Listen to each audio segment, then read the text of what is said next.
Hello, this is Sandro Milesi with Galfer Braking Systems. And I'm Robert. Today we're going to be showing you how to change the brake pads on a rear ATV.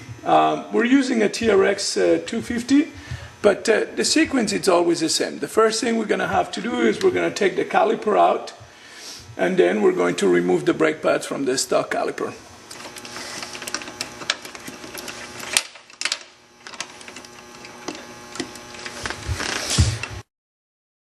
Okay, in this case, this caliper has two pins, so we're just going to take the pins out.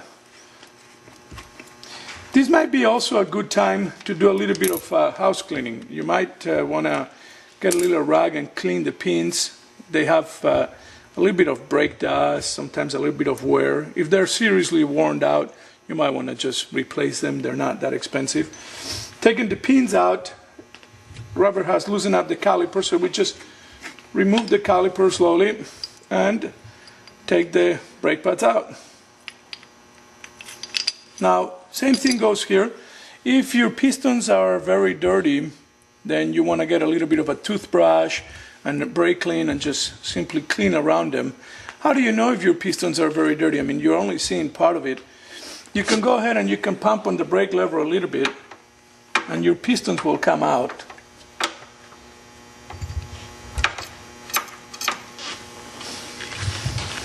Once you see that your pistons are dirty or not, then you go ahead and clean them if necessary.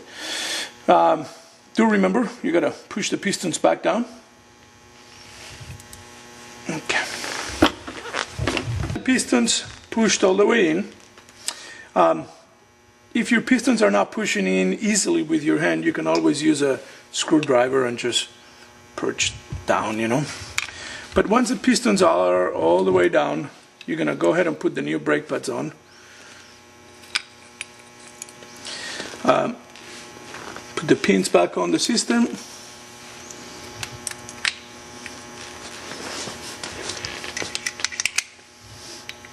Do make sure that the brake pads are sitting in the proper position.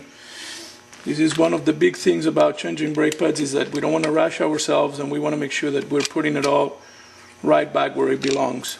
You don't want to have a brake pad drop on you while you're riding.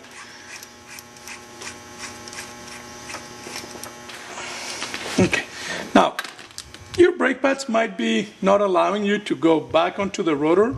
So what you want to do is you want to get a screwdriver and you want to push behind the backing plate and down onto towards the piston. What it's doing, it's pushing the piston back inside and allowing you for some cavity space to get back onto the rotor, just like so. You drop it back onto the rotor and you're ready to go. All you have to do now is bolt everything back up. How should we break in new brake pads? You want to ride the brake pads right at the beginning. Very easy, just light on the brakes. The pads need to sit into the new rotor surface, and you have to make sure that you're not overheating them. Sometimes, if your rotor is pretty dirty, we suggest getting some 600 grit paper and clean the rotor. How would you do that on this system? You just get 600 grit and spin it until you clean the surface up.